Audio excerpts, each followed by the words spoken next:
What's up, everybody? My name is Tucker. In today's video, we're going to be talking about some NBA players that you probably wouldn't believe are back in the NBA. If you enjoy the video, make sure to leave a like rating on and subscribe to the channel as well for more videos just like this one every single day. With those things said, let's go ahead and get started. Okay, so this is a list of 8 players that, due to the current circumstances in the league, there's a lot of replacement players, there's a lot of guys on 10-day contracts that are playing, getting real legitimate minutes, and every single day I'm getting a new notification and remembering, oh, I remember when this guy was relatively not important, but they were somebody in the NBA and now they're coming back. And it would just be fun to kind of go down the list of some of the most recognizable names that a lot of you guys might not know are actually back in the league and playing in a lot of these cases. First up is the most obvious one.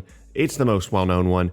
It's Isaiah Thomas playing for the LA Lakers. He last played 3 games with the Pelicans in the 2020-21 season, and we've done this a few times with Isaiah Thomas, going back to really the start of his career, where he was the last pick in the draft for Sacramento, was awesome. For some reason, they didn't want him. Moved him to Phoenix. For some reason, they didn't want him. Then he goes to Boston, his second team All-NBA. They trade him for Kyrie Irving after he plays through a hip injury and tragedy in the postseason. He is just not as effective in Cleveland as he's recovering from that injury, ends up being traded to the Lakers, bounces around to a handful of different places, and most recently in my mind, in terms of us thinking he might actually carve out a career once again in a role on a team, was when he went to Denver, when they definitely needed some perimeter offense.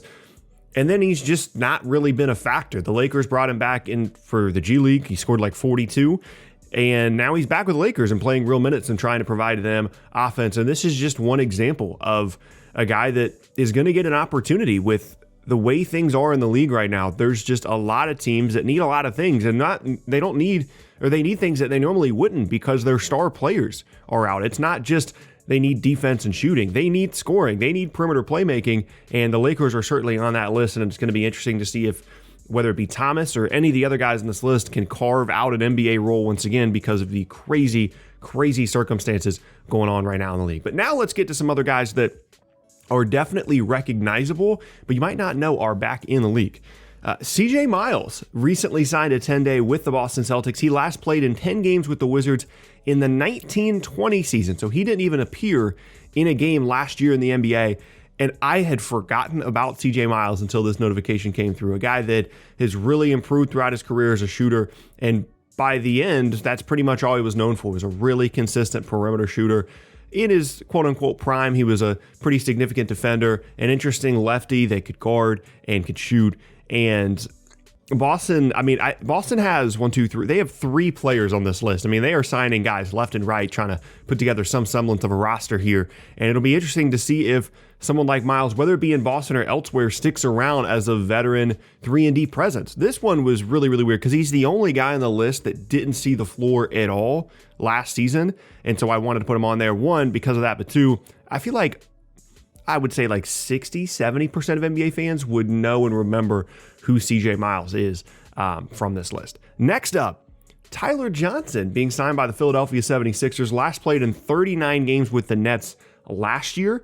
The reason that you might know who Tyler Johnson is because initially, I believe it was with Miami, he was an interesting young player, not a high draft pick, but had a nice little run there with Miami and ultimately got a pretty significant restricted free agency offer, I believe, from the Nets, if I remember that correctly. I think that was the era in which the Nets were doing like Allen Crabbe and Tyler Johnson, signing those guys to big restricted free agency contracts.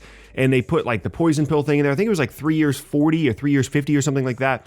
And Miami ended up matching it, and then it became, a big issue contract-wise. But Tyler Johnson made himself some money in the league as an interesting perimeter creator, can shoot a little bit, can defend, just a little bit undersized, but a guy that for Philly is going to have to come in there and try and create for them. Again, there's so many teams around the league that just need bodies, and Tyler Johnson is a guy that definitely has had some success in the league in the past and can bring a veteran presence and some confidence to this roster. And so he's going to be suiting up for the Sixers, at least, for the next week to week and a half. Next up, this one really caught my attention because for some reason, it's really paid attention to this guy when he was in the league. Alfonzo McKinney signed with Chicago, last played 39 games with the Lakers last season. And the way I remember Alfonzo McKinney was played a little bit with Toronto and then Golden State and then Cleveland, then the Lakers. Like, he just bounced around to contenders. He was almost like, oh my gosh, who's the guard for the Warriors that ended up winning. You guys are gonna know who I'm talking about. He wore number 0. He bounced around. Hold on one second. Patrick McCaw. That's what I was trying to think of. He was almost like that guy where he just bounced around to all these different contenders. McCaw obviously ended up winning some titles, but McKinney was always interesting. He was athletic. He could guard. He was big. It was just, could he figure out the offensive stuff? Could he score a little bit? Could he shoot a little bit? And now he's back. He's with Chicago, another team that has been absolutely devastated by protocol stuff, and he'll get an opportunity potentially, to stick around the league this time. I don't know what it's like him, that whole era with the Warriors and the Cavs meeting in the finals all the time. It was McCaw, it was McKinney. It was like, I'm really invested in Jetty Osman for some reason. Like there was just a couple of years there where for some reason I was heavily invested in these like fringe role player guys. Brandon Rush, Leandro Barbosa, for those Cavs and Warriors teams that for whatever reason just continue to stick out to me. Next up, Theo Pinson, recently signing a 10-day contract with the Boston Celtics. Last played 17 games with the Knicks last year, and then prior to that was with the Nets. His most notable contribution, in my opinion, was just being a part of the bench mob there in Brooklyn. Never really seeing the floor that much, but just someone that brought a ton of energy and enthusiasm to the game, and he will now be bringing that to the Boston Celtics. I know he's been in the G League for a little bit. He's just a ball of energy. He's like 6'4", long arms, is a pretty good passer, can try and run some things for you offensively, but he's just not a very good offensive player. He can try and guard, and he's a pretty good passer, but he can't shoot. He can't really get to the rim and finish, but he's just fun to have around. Like, he's a really good energy guy, and someone that, in tough times like this where guys are in and out of the lineup all the time, you just need some juice. Theo Pinson's not a bad guy to bring in. Like I said, he's going to be playing with Boston. Another player next up on the list that's also going to be playing for Boston, their third member on this list, Justin Jackson. Anybody remember Justin Jackson? He last played 1 game with the Bucks in the 2020-21 season. I think he got moved to the Bucks and then immediately cut. He, if I'm remembering this correctly, was involved in the Harry Giles trade initially in that draft. It was like him and Harry Giles went to Sacramento, who were the 15th and 20 picks, in exchange for the 10th pick, which was Zach Collins. That was a Portland-Sacramento trade.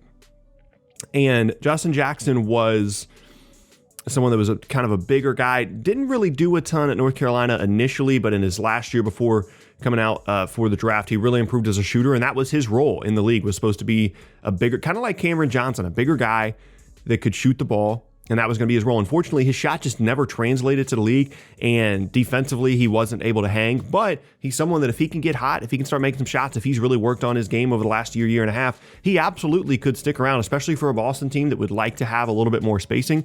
Justin Jackson is an interesting guy to keep an eye on. Second to last now on the list, Langston Galloway signing with Brooklyn. Last played 40 games with the Suns in the 2020-21 season. I completely blocked that out mentally. I do not recall Langston Galloway playing for the Suns at all last year. That's what Basketball Reference says, but I don't remember that at all. What I remember Langston Galloway for was finding a role in the NBA, and then I think he signed a contract with the Pistons. It was like 3 years, 21.